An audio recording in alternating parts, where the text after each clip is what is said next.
Hey guys, Madame Ram, starring Toni Collette, tells the dramatized true story of Georgia Frontier, a former entertainer turned owner and heavy hitter in the boys' club that is the NFL. After her husband's mysterious death, she shocks everyone by inheriting the LA Rams and taking the reins of a major sports franchise. Relying on her wit and astrological charts to make decisions, she turns the NFL on its head and to this day remains one of the most beloved, despised, and controversial figures in modern sports. You guys, I started listening to this and I am absolutely hooked. The twists and turns, I didn't see any of them coming, and I have so many questions. I cannot wait to continue to tune in. The woman who went from singer to NFL owner, defying expectations and shaking up the world of professional football. Madame Ram dives into her relentless quest for respect, power, and a championship trophy. This isn't your typical sports story. Follow Georgia Frontier as she navigates a male-dominated industry using star charts and sheer determination to make her mark in history. Whether you love football, powerful struggles, or just a good scandal, Madame Ram has it all. Ambition, mystery, and the unforgettable legacy of a woman who refused to stay on the sidelines. Madame Ram, the woman who took on a man's world and won. Follow Madame Ram on Apple Podcasts, Spotify, or wherever you're listening now.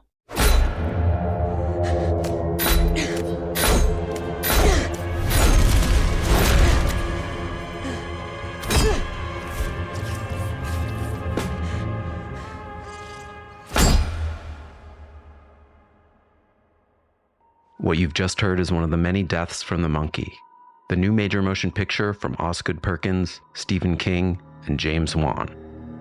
Experience it in theaters everywhere this Friday, because everybody dies, and that's life.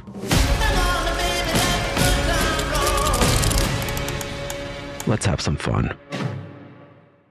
Hey everyone, and welcome back to Big Mad True Crime, where we get big mad over true crime. I'm your host, Heather Ashley, and today you'll be hearing part 2 of our Diddy series. Small talk does definitely suck, so let's dive in.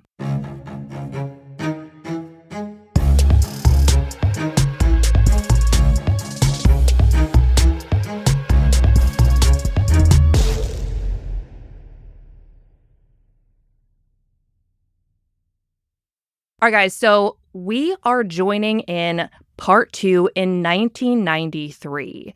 In 1993, Diddy finally formed Bad Boy Records, and it was extremely successful as far as, money goes, not soul, the one inside. Anywho, he sold 500 million records that I guess he helped produce, were under the label, whatever. It included 38 platinum albums. I've also seen that this happened in 92, but it looks like it was actually in 93. So here we are. Good for you, whatever. Moving on, this guy, Kirk Burroughs, did an interview with Rolling Stone. And in 1993, he says that this is when Diddy started to become completely enamored with Tupac and just buckling down and studying his music. And Diddy really wanted, allegedly, a friendship with Pac, but Tupac was not interested at all. He felt like he was this phony, corny music executive, and that wasn't Tupac's vibe, and we love that for him. Anywho, Biggie, so wholesome, right? We all love Biggie. He also was enamored with Tupac, and as an artist, just wanted to be friends with the guy. And it actually did happen. Biggie and Tupac were buddies, and that made Diddy so jealous. If Diddy can't have it, nobody can, and it looks like, according to people around them, that Diddy didn't approve of this friendship. None of that is shocking. On July 23rd, 1993, I found a Tumblr photo which showed a photo of Diddy, Biggie, and Tupac at the Amazon Village nightclub in New York City together. Polo Ice was there, Redman was there, Nas was there, Draws was there, and it looks like Biggie and Tupac were actually guests of Diddy here, and they did some kind of performance. So while Diddy seemed to be salty about the friendship, if Diddy can profit off of anything, it certainly sounds like he will do so.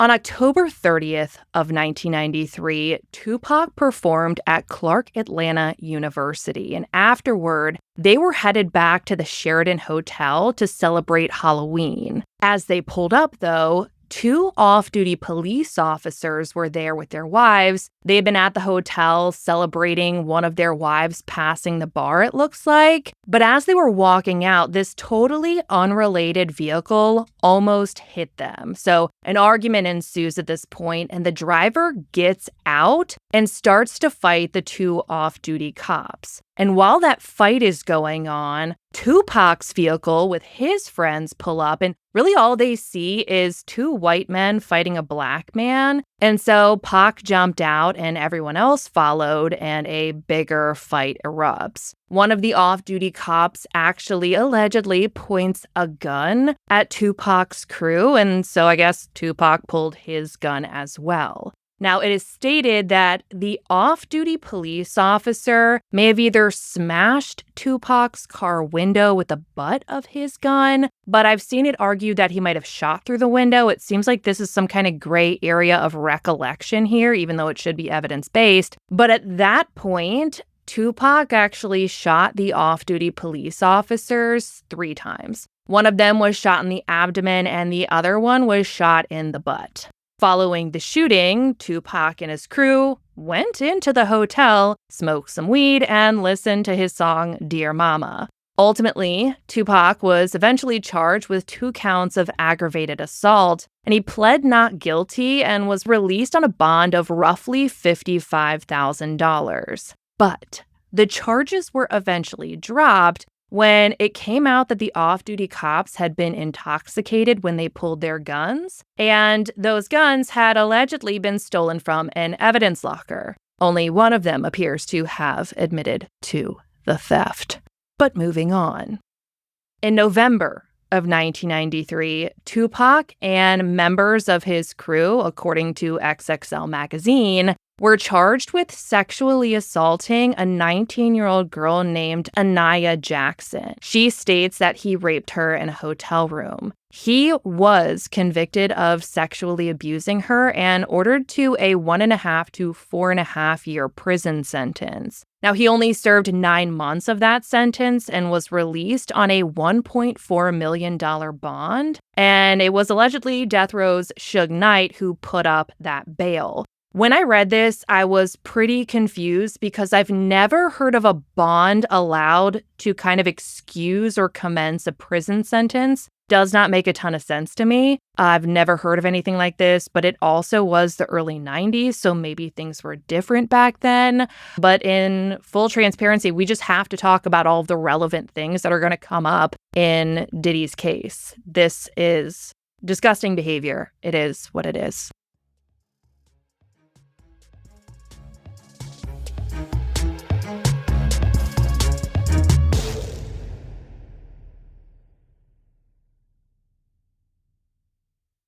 Hey guys, it's that time of year where our kids give us a list of things they want from Santa. Raise your hand if that list includes a smartphone. It seems like kids are asking for these at younger and younger ages these days, and like many parents, you probably have some very valid concerns because same. I mean, we all listen to true crime and know all too well the dangers of the internet. But what if I told you there was a safer alternative? Enter Gab's holiday sale. Gab is the leader in safe smartphones and watches for kids, teens, and tweens. There are no social media apps, no internet browser, and you can track your kiddos with GPS. Gab devices were built from the ground up specifically for kids and teens and are the way to keep your kids safely connected with the tech, phones, and watches that kids actually want. There's a clean music streaming app, which my kids absolutely love. And for the older kids, there's the Gab Phone 4 Pro with hundreds of vetted third-party apps that can be installed at parents' discretion. There's also unlimited talk and text with Gab Messenger, which is the first messaging and video calling app designed with kids' safety as the top priority. Gab Messenger blocks high-risk messages and content with nudity from ever reaching your child's phone. It's exclusive to Gab phones and has a parent companion app for easy controls, and keep parents informed. Other safe device options and parental controls let you know what's already been accessed, but Gab's phones and watches are built with smart filtration that proactively blocks harmful content before it ever reaches your child. My kids are getting older, which means they are all over the place, whether it's school, sports, or just hanging out with their friends. And while some of their friends do already have phones, we just weren't ready to expose them to the risk that comes with adult phones. I wanted it to be convenient and fun without the unnecessary danger. Gab has been incredible. The kids feel so cool, but it's cool without all the scary stuff. Honestly, Gab is such a game changer and 10 out of 10 recommend for any parents looking for the perfect gift that comes with peace of mind. And do it now, because right now, Gab is offering huge discounts on their phones and watches. The best part, there's no contract required. Just go to gab.com/bigmad to get started. That's Gab, GABB.com/bigmad. Gab.com/bigmad. Terms and conditions apply.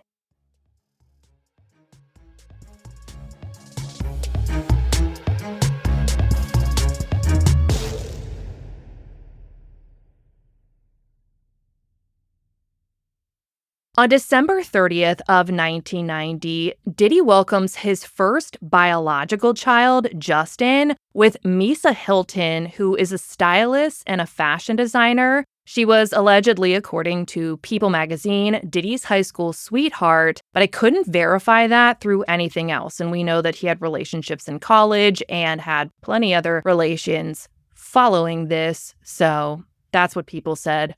Moving on. In 1994, Kim Porter, the one we all know about, started working as a receptionist at Uptown Records. And according to People, that's when she and Diddy started dating. Now, this guy Kirk told Rolling Stone that he and another person had to actually tear Diddy off of a woman that he was attacking inside of Bad Boy's office, also in 1994. They had just heard screams and glass shattering, and they went in to intervene. No idea who this woman was. Don't know if it was Kim Porter or if it was someone else within the studio.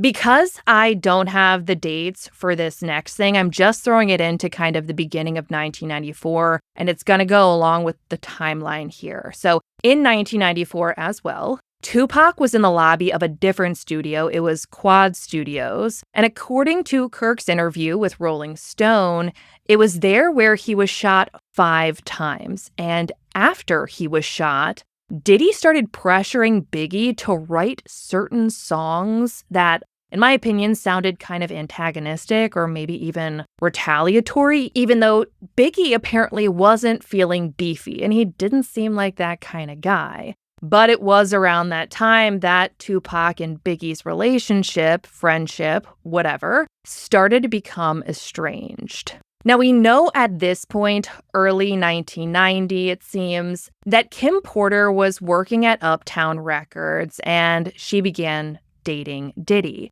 But it also seems like there's another kind of situation that overlaps because according to a woman named April in early 1994, she met Diddy shortly after the birth of his first son, Justin, which we just talked about. That was in December of 1993. As she was in college at the time, and according to a lawsuit she filed, she was studying at the Fashion Institute of Technology. There are photos of her and Diddy included in the lawsuit that she filed. They definitely did spend time together.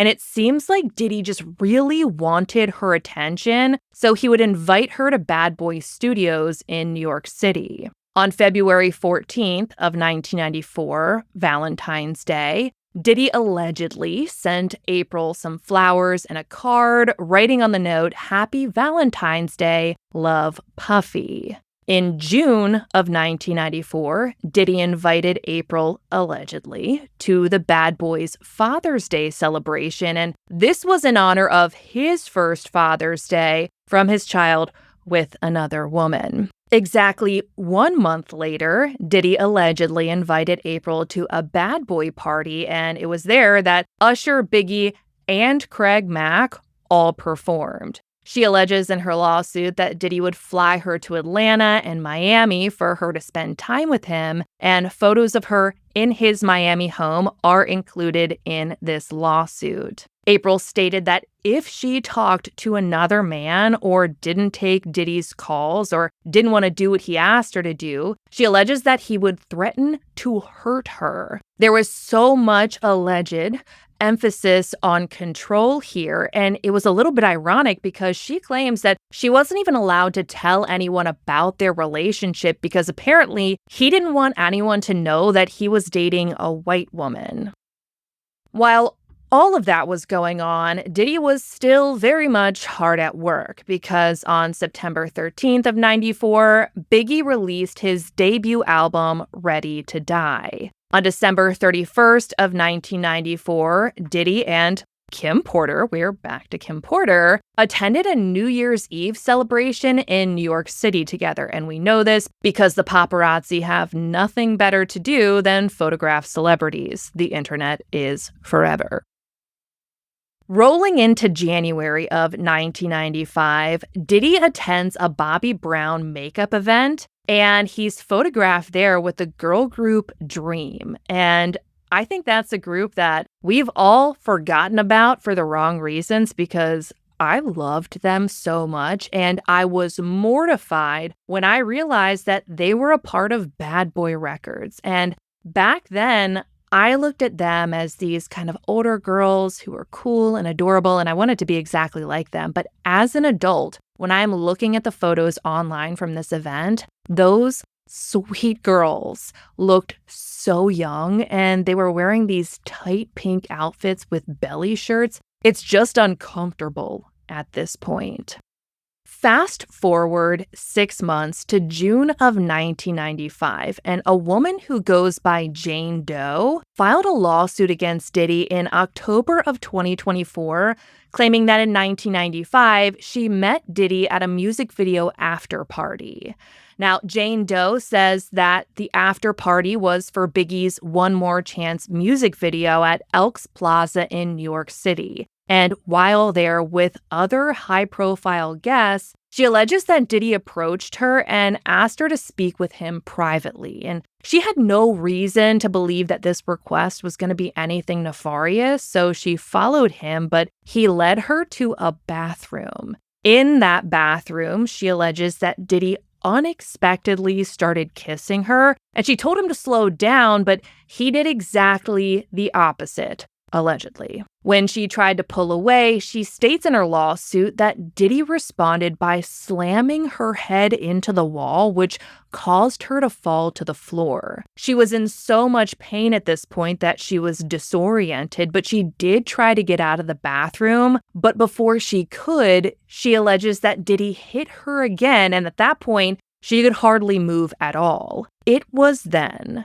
that Jane Doe alleges that Diddy lifted her dress and raped her while she laid on the floor. When Diddy was done, she states that he just adjusted his clothes nonchalantly, then told her something to the effect of, "You better not tell anyone about this or you will disappear." He then walked out, and Jane Doe states that she stayed in the bathroom just trying to process everything that had just happened to her. She eventually did get out of the bathroom and left the party.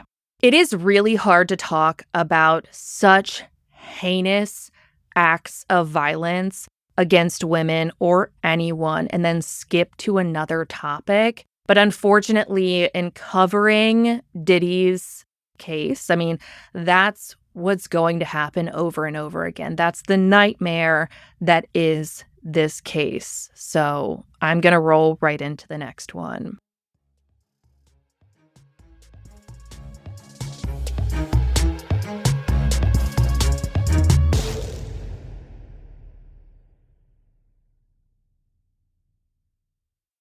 This episode of Big Mad True Crime is brought to you by Wild Grain. Hey guys, the holiday season is upon us, which means it's time to start baking delicious holiday favorites with family and friends. And you guys, Wild Grain is here to make you look like a baking expert without the stress. If you're not familiar with Wild Grain, it is the first ever Bake from Frozen subscription box for artisanal breads, pastries, and pastas. Wild Grain's boxes are fully customizable to your taste and dietary restrictions. In addition to their classic variety box, they recently launched a new gluten-free box and a plant-based box that is 100% vegan. Best of all, they take the hassle out of baking since all items bake from frozen in 25 minutes or less with no mess or cleanup. I have been subscribed for over a year now, and I mean this with my entire chest. It has been one of my top 5 best decisions literally ever. Bread is my bestie. Meat and carbs are friends. When my Wild Grain box gets delivered, it is literally like Christmas on my porch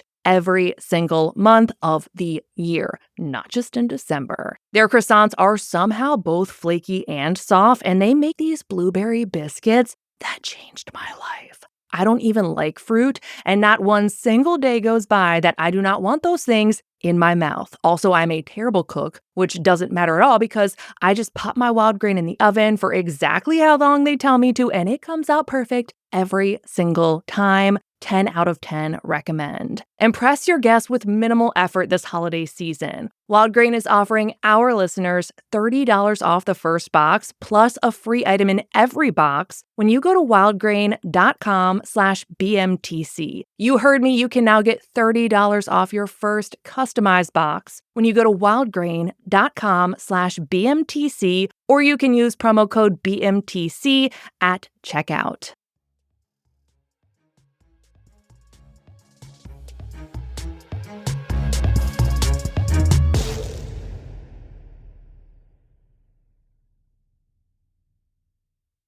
Also in 1995, Diddy and roughly 10 employees of his surrounded a photographer named Gary Miller who was taking pictures of one of Diddy's company cars. That sounds innocent enough considering that's his job, but he states that they threatened him with a gun and took his film. Now, he was found guilty of criminal mischief in this. That didn't come until 1996, but he was fined $1,000 whole dollars. Still in 1995, we're going to go back to April. April being the girl who states that Diddy just wanted her attention, but she couldn't even talk about their relationship. So April states in her lawsuit that in 1995, she met with Diddy at a bar in Soho, and it was there that he introduced her to a woman, but the woman's name is not included in the lawsuit. April states in the lawsuit that she wasn't a drinker, but due to pressure that night, she did wind up drinking with Diddy and this girl. She claims that she had a few sips of one drink before she started to feel woozy, and then she and the unnamed woman were taken to a vehicle and left the bar with Diddy. They went to the Millennium Hotel and she wasn't feeling very good at all, so she laid down and alleges that that's when Diddy forced himself on top of her. She states in the lawsuit that she told him she wasn't feeling good, but he ignored her and took her clothes off. She says that she tried to hold on to her clothes, but she was too weak to do it and just pleaded with him to stop, but he ignored her. She alleges that Diddy raped her and she passed out. She states that she woke up the next morning with no clothes on, was sore and very confused. So she got dressed and left the hotel. For months after that, April alleges that Diddy would shower her with gifts of flowers and cards. April states in her lawsuit that she was a hopeful but naive college student who took him at his word and thought that maybe the rape was just a one-time thing. And I think we need to talk about what you have to do as a survivor of assault to get through life. I know that there are going to be people who judge her for trying to rationalize her experience, but anyone who has been through trauma, especially inflicted on them by someone they thought was their love, their partner, the person that was going to protect them and be there for them, you have to do in your head what you have to do to have any kind of silver lining in your life. So I think we need to be careful not to judge any of these women for not running in place. So let's move on. She was what she refers to a hopeful yet naive college student, and she did agree to meet and talk about fashion and business opportunities following the alleged assault. So April states in her lawsuit that she met up with Diddy near 30th Street near his apartment. The meeting, she says, was respectful and normal and was actually business-oriented. In doing this, he regained her trust, and she trusted him just enough to take him back. But that trust wouldn't last long. The second sexual assault she alleges in her lawsuit happened in a parking garage near Diddy's apartment on 30th Street. She states that he was inebriated and they were about to head to dinner. As they were walking, she says that he grabbed her, pushed her down to her knees, unzipped his pants, and forced his erect penis into her mouth, demanding oral sex. All of this is so uncomfortable to talk about, but I think the facts are important here, and I'm so sorry for anyone that is triggered.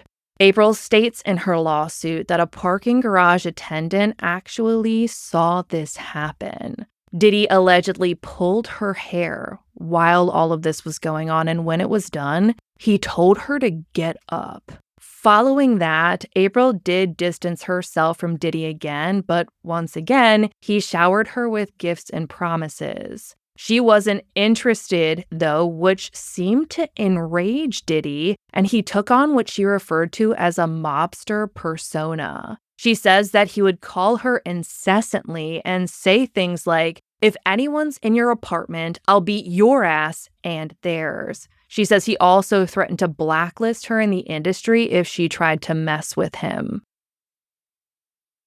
All of these hellacious, nightmarish things are allegedly going on in Diddy's life, but in March of 1995, he attended the Soul Train Awards at the Sheraton Grand Hotel in Los Angeles. In April, Diddy and Biggie performed together in Chicago, and in May, Diddy's photographed in the studio in New York City. In August, Diddy and Biggie went to the Source Awards in New York, and in September, Diddy flew from New York to Atlanta around the same time Suge Knight and Jai Robles flew from LA to Atlanta.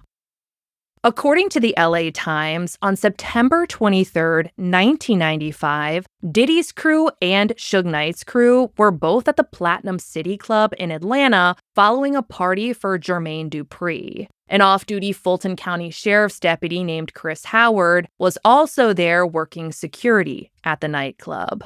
While there, the LA Times reports that Death Row Records people and Bad Boy Records people got into a heated argument and that off-duty Deputy Howard had to break it up. Now, things did seem to cool down, but that was only until another argument broke out. And at this point, Deputy Howard decided that everybody had to leave, both Suge Knight's crew and Diddy's crew. Trying to figure out the best way to get everyone out safely, Howard had Knight's crew wait inside the club while Diddy and his crew left. He made sure that they had, and that's when he went to get Suge Knight's crew and escort them out. As Suge Knight's crew was getting into a limo, though, the LA Times reports that Diddy's guys came around the corner and one of them had a gun. Deputy Howard says that he chased the guy, the one with the gun, all the way around the corner, but he wound up handing it to another guy. By the time Deputy Howard was able to get back out front, that's when the guy with the gun shot Jai, and he shot him 2 or 3 times. Deputy Howard had drawn his weapon at this point, but he says that he didn't shoot because since all of the commotion was going on, it was drawing a crowd, and he was concerned that if he shot, someone unintended might be hit with his bullet. He says that he watched the shooter hop into a vehicle, and that vehicle had one of Diddy's associates in it. The vehicle then drove off. The LA Times reports that Howard called for additional help since he was just working additional work outside of police duties, but says that the police department took 15 minutes to get to the scene, and at that point, the shooter and his vehicle was long gone. According to the LA Times, someone familiar with the case and affiliated with Diddy told New York authorities that it was Diddy's security guard, Anthony Jones, who fired the gun, and Jones sometimes went by the nickname Wolf. This person claims that he saw Jai get shot, and that's how he was able to identify Jones. According to police documents, Jones was acknowledged as a suspect as far back as 1996. An informant had stated that the shooter was indeed Diddy's bodyguard, Anthony Jones, with the street name of Wolf. Unfortunately, things went pretty silent after this. The LA Times reports that all the way forward into 2001, two people close to Diddy said that Diddy had nothing to do with the shooting, claiming that he'd never even seen his bodyguard that night, nor did he go into the club. And they claim that Diddy had barely even gotten out of his limo to go to the club that night when shots rang out. That is a very different rendition of seemingly everyone else who was at the club that night, but either way, this whole interaction seems to be where that East Coast, West Coast beef officially started. Even though there have been shootings, alleged sexual assaults, and other women in 1995, by December 6th of that year, Diddy and Biggie, as well as Lil' Kim, went to the Billboard Music Awards together in New York City. They were able to celebrate Biggie's win. Moving into January of 1996, Diddy and Kim were on the set of his music video together for the song Can't Nobody Hold Me Down in Apple Valley, California. You can't remember that song because it sucked. You might think that at this point, Diddy and April are done, but according to her lawsuit, it was in 1996 that Diddy ordered her to his Manhattan apartment, and that was, again, near 30th and Park. When she got there, she alleges that Diddy, Kim Porter, and two other people were there, and Diddy introduced them all to each other. They all then went to a club, and after the club closed, went back to his apartment to drink. The drinking lasted for a couple of hours, and according to the lawsuit, April alleges that Diddy forced her and Kim to take ecstasy. She states that he told them to open their mouths and then force the pill down their throats to make sure that they swallowed it. April says that she actually gagged from the action. Diddy even checked under their tongues, according to her, and all of a sudden she started feeling really lightheaded and lethargic. That is when she alleges that Diddy demanded Kim have sex with her. Now, April says that she told him she didn't want to do it, but Diddy reminded her that her career was in his hands. She alleges that Diddy watched and masturbated as Kim and April had sex, and then states that Diddy allegedly pushed Kim off of her and raped April. At this point, April just said that she felt numb. A few hours later, the lawsuit states that Diddy woke April up by telling her she needed to leave.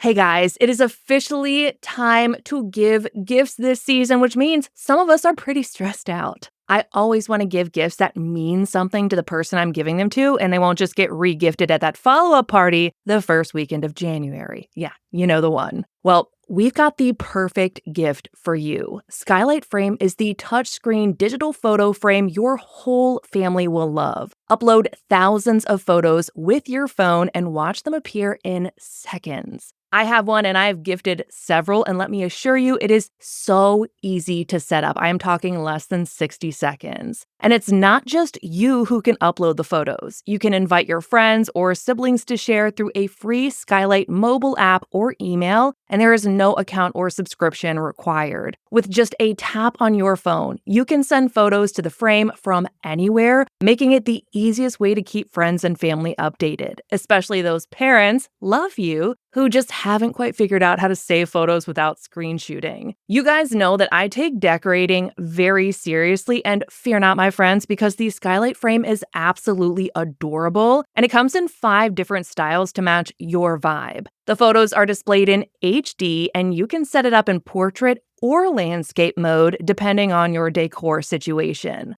I love my Skylight frame, and so has everyone else that I've gifted one to, and that's a lot of people. I mean, I even have the Skylight calendar, but that's not even why we're here. Skylight is so confident that you'll love it too that they offer free 120-day returns. It is no surprise at all to me that they have thousands of 5-star reviews. And now, as a special limited time offer for our listeners, get $20 off your purchase of a Skylight frame when you go to skylightframe.com/big. That's skylightframe.com/big. Get $20 off your purchase now by going to skylightframe.com/big.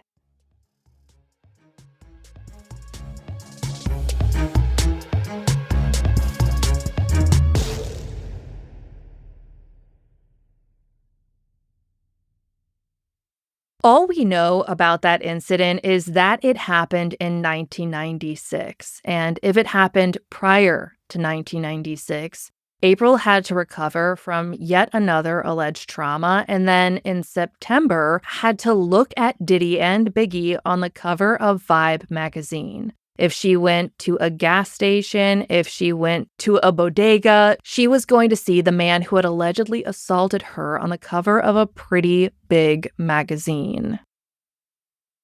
On September 2nd of 1996, at 11:15 p.m., Tupac was shot and killed in a drive-by shooting in Las Vegas. According to MSN, he was at a stoplight when a man in a white Cadillac shot several times into the vehicle, hitting him 4 times in the chest. Tupac lived for 6 more days in the hospital, but ultimately died from his injuries on September 13th of 1996. It took until 2023, where a man named Dwayne Keith Davis, aka Keefy D, was finally charged with Tupac's murder, but he states that it was Diddy who offered him $1 million to kill Tupac, something which Diddy and his camp vehemently deny. Davis claims, according to Slate, that he had known Diddy for 7 years or so through his New York drug dealing associate, who he calls Eric Von Zip Martin. He states that in the mid-1990s, Diddy started to ask him and the Crips to do security for bad boy artists. When the artists would perform on the West Coast, Davis claims, according to Slate, that he would meet up with them at the hotel, get their tickets, and go with them. One day, Davis claims that Diddy came to him saying that Big CEO and Tupac were a problem that needed to be handled. Davis says that he told Diddy that he'd have it taken care of. According to gang detective Greg Caden, Davis confessed to killing Tupac all the way back in 2009, even though he wasn't actually arrested for it until several years later.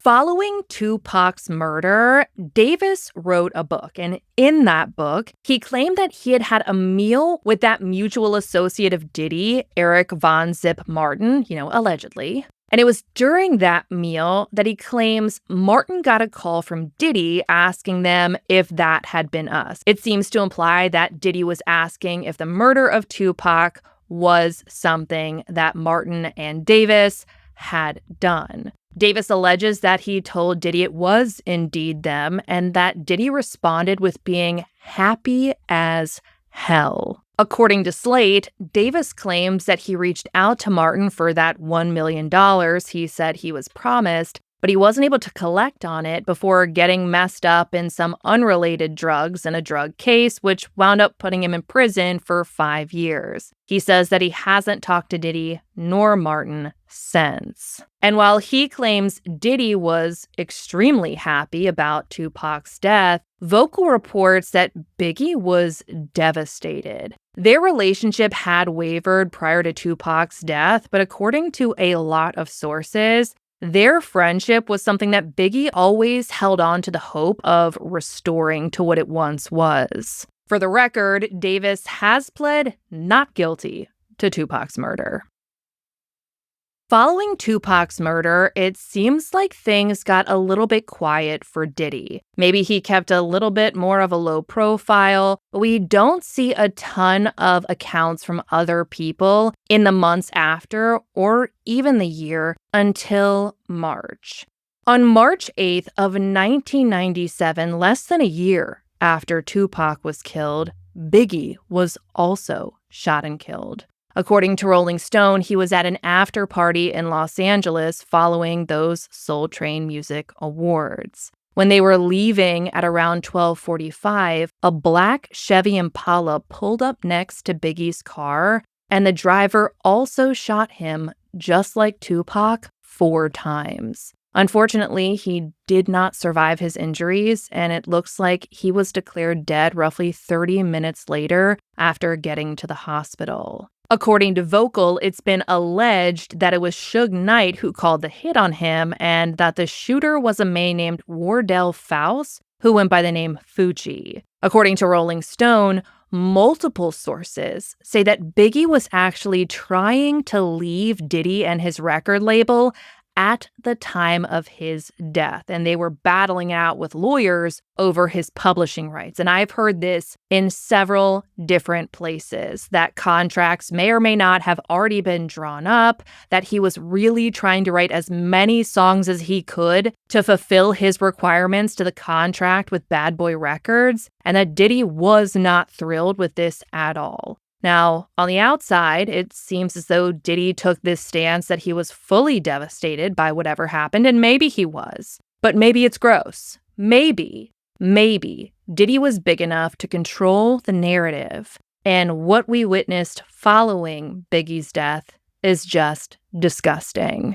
According to Rolling Stone, staff at Bad Boy Records really felt like they needed a solid amount of time to process and grieve Biggie's death, but some staff members allege that Diddy wouldn't allow it. After 2 weeks, he allegedly told a former director of publicity, a woman named LaJoyce Brookshire, to not stop working until Biggie's album was number 1. A few months later, Rolling Stone reached out to Bad Boy about an opportunity for someone to be on the cover of their magazine, and according to Kirk, he advocated that it be Biggie who make it to the cover. He earned it, he deserved it, and he just passed away in this horribly tragic way. But according to Kirk, Diddy said no, and he said no because Biggie was dead. He claims that Diddy was about to release his own album, and that's why he needed to be on the cover.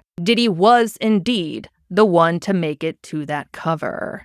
The cover read, "The New King of Hip Hop, Puff Daddy, on the making of No Way Out, his rivalry with Tupac, and the last days of the notorious B.I.G." Diddy had either drawn or tattooed B.I.G. onto his bare, wet chest in this photo, wearing Versace underwear and some kind of dumbass oversized coat, on the cover of what should have been Biggie's cover.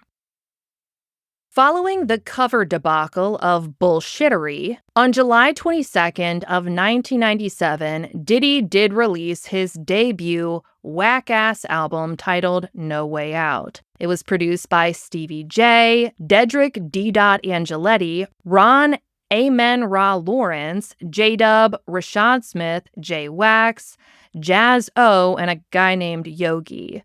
Guests made an appearance, and those included Biggie, Busta Rhymes, Mace, Nashim Myrick, Kelly Price, Lil' Kim, Carl Thomas, Marvin Gaye, Jay-Z, Black Rob, The Lox, Missy Elliott, Chic Louch, Genuine, Twista, Styles P, Jadakiss, Foxy Brown, Simone Hines, La India, and Melissa Felicino, Faith Evans, and 112. Oh my God, that was so many people for a debut album of a solo artist. Can you tell he sucks? Anywho, I went through these painful lyrics so that I could, be miserable with you. So let's talk about the song Victorious. Diddy is quoted as saying, "Yeah, right. No matter what, we airtight. So when you hear something, make sure you hear it right. Don't make an ass out of yourself by assuming. Our music keeps you moving. What are you proving? You know what? I'm 2 levels above you, baby. Talking crazy ain't gonna get you nothing but choked. And that jealousy's only gonna leave you broke. So the only thing left now is God for these cats." Like I said, fucking trash. Also, maybe a little telling. So I guess talking crazy is going to get you choked. Tell us who you are, bitch. Moving on. Next song is titled Been Around the World. Diddy is quoted as saying, "Hoes of all complexions, I like cinnamon. Mace, you got some hoes? Well, send 'em in. What are you waiting for? Let the freak show begin. How they came in a truck? Nah, Puff, that's a Benz." So fucking dumb. Oh, I love rap. I hate bad rap. Anywho, next song. Oh, I guess we should address the fact that he calls women hoes. It's fucking dumb. The next track is called What You Gonna Do? Diddy says, "She knows I keep the hose from nation to nation. I'm just trying to live so I can raise my kid and own the world, bone all the girly girls, fuck all the way off." The next song in this travesty is titled Do You Know? And it's where he talks about a woman, quote unquote, trapped inside the world of a whore. Fucking hate this guy. The next song is I Love You, Baby, where Diddy says he'd explain how his whole crew was slapping honey. Besides all that, she owed them cats a lot of money. Funny how it's a small world, baby girl. You's about to get fucked with no gel. I'ma sit back and watch this cake finish baking and plan your extermination. Word. A fucking memoir. I can't even go through the rest. They're too fucking dumb. But you get it. Sometimes you gotta look at what people say and fucking believe them. Anywho, this music is trash. He was on the cover of Rolling Stone instead of Biggie so that he could produce this garbage, and the world is worse for it, and we're all dumber. So, fuck him.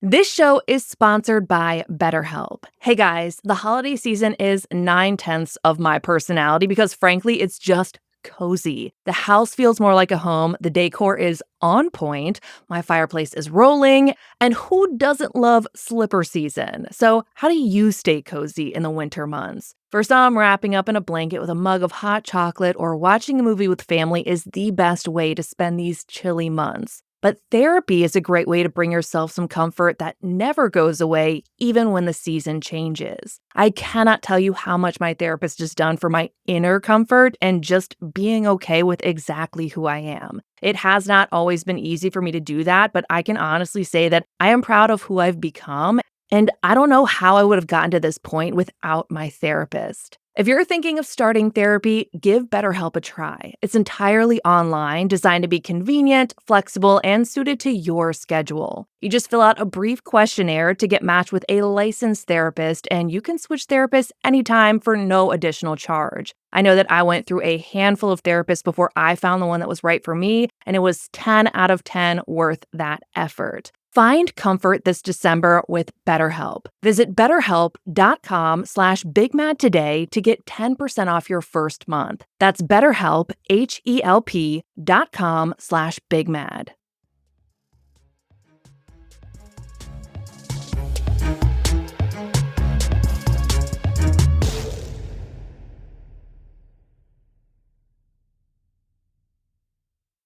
Knowing what Diddy put in the songs that he reduced, it is painful to talk about this next part.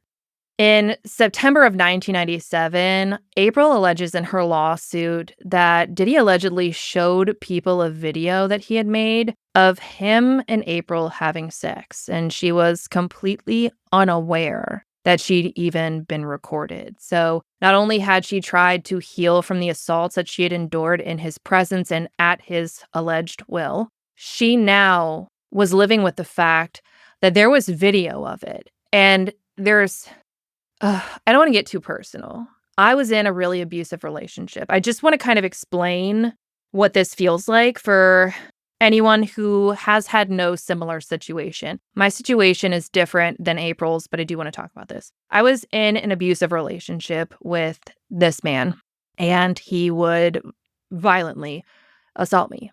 And one day when he was choking me with one hand, he took out his phone in the other hand and started recording. And obviously, he wasn't choking me hard enough where I couldn't talk, because I remember asking him, like, what are you doing? And he said that he was videotaping it in case I ever called the police. And there were two parts of my brain that fired off in that moment. One, that's the dumbest fucking thing I've ever heard. That's not going to help you at all. And two, he was a cop. What did he know that I didn't? What about this? I'd been trained for so long to think that I was an idiot that was worth nothing, and all of my abuse was my fault and I'd earned it. And so there's little parts of you that break down through trauma and assault where you start to lose faith in your own reality. And you start to wonder if you're dumb and you're not realizing why this isn't going to incriminate your abuser, that it's somehow going to make your life harder than it already is. I cannot imagine what April went through in this moment. And I hate having to say allegedly all the time, but we do, because these are all allegations. But if everything that she alleges is true, what she had to decipher in her mind, knowing that her encounters with Diddy had been videotaped, had to kind of bounce around from, well, that's evidence, maybe someone will believe me, to, wait, someone knows and they didn't do anything. What's he going to do with it? How many people are going to see it? How is he going to hold this against me, use this against me? This is a man who had a lot of power in Hollywood. And it seemed that the longer he had that power, the more people knew who exactly he was, and they did nothing to help his victims.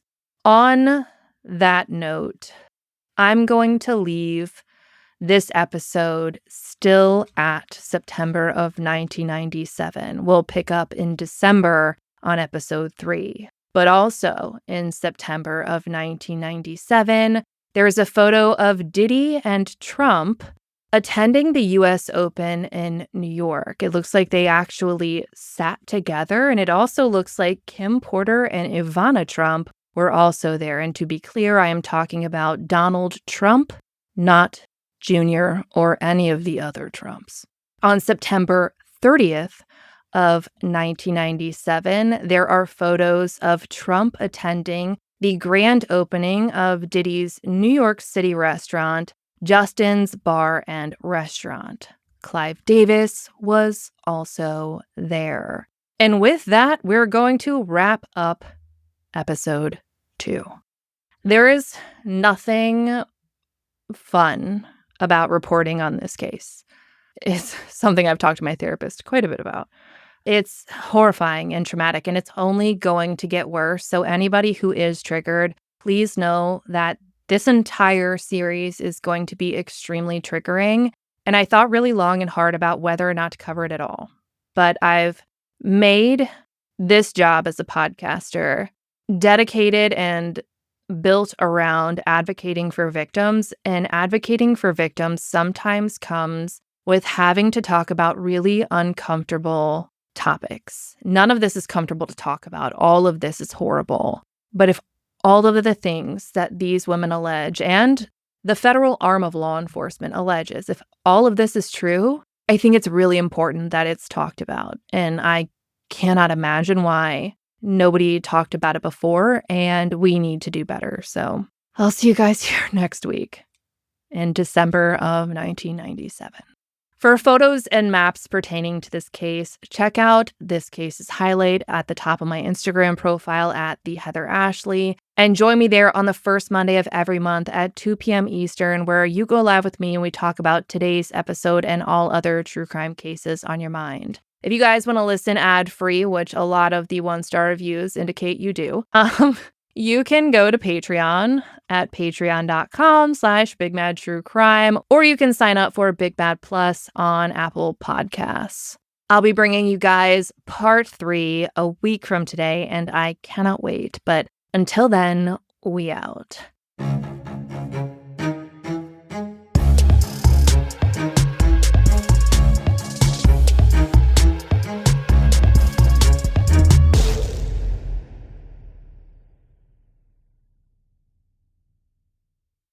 I'm going to be really honest with you guys. It doesn't feel right for me to really talk about anything else at the end of this episode following everything that we just talked about. I know that we do have to jump around with people and events and lawsuits when doing this in date order, but I truly believe that doing this in date order is the most responsible way to cover it, to show what the timeline truly looked like for the people who have shared their stories. And again, these are all allegations because so far that's all they are according to the legal system. But I think it's important to talk about everything in the order it happened and how these horrible things could take place. And then, somebody's just at a fucking restaurant. It's diabolical. So I love you guys. Do something for your mental health today. It's a hard time. I love you guys. Okay, bye.